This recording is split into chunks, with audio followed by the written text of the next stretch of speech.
maganda na. Maganda ka na. Pakiligin na. Tawag ko ulit mamaya, mga 1 minute, okay? Hi, Cyrus. Umpukan mo na. Samson, di na ako magpapaligoy-ligoy pa. Dediretsohin na kita. Gusto kong malaman, nai-inlove ka na ba sa akin?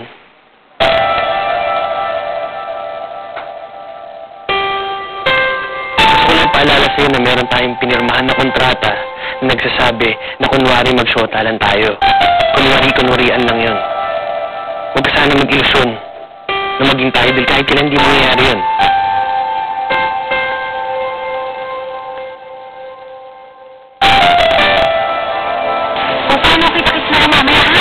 Bulero ka talaga, kaibigan na kita.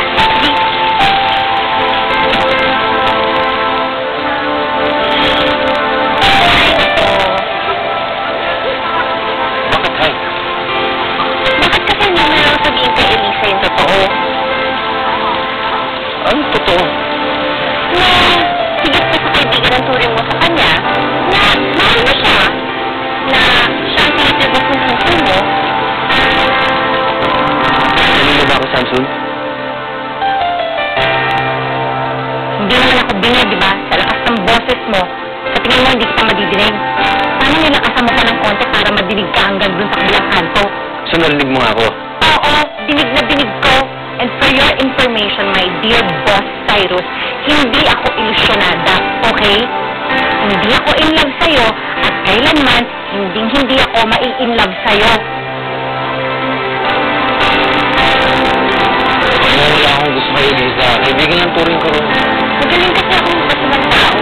Kaya, ang sikreto mo, pasok mo na. Mali ka. Wala akong gusto kayo, Lisa. Okay, fine. Sino pa naman ako para kontrahin ka?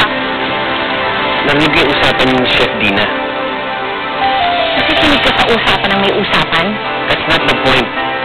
Sabi mo kasi nai-inlove ka na sa akin.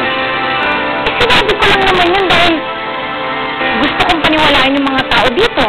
Di ba yun naman ang kontrata natin? Paniwalaan ng mami mo at ang mga tao dito. Ginagawa ko lang naman yung parte ko sa kontrata, hindi ba?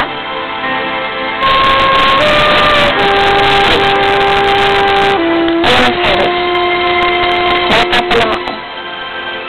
Alam kong medyo malusog na ako. Bata pa lang ako.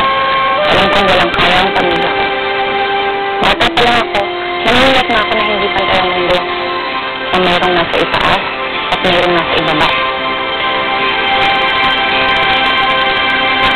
Mataba at pangit. Pinagtatawanan. Bata pa lang ako. Alam ko ng lahat yan. Huwag kang mag-alala.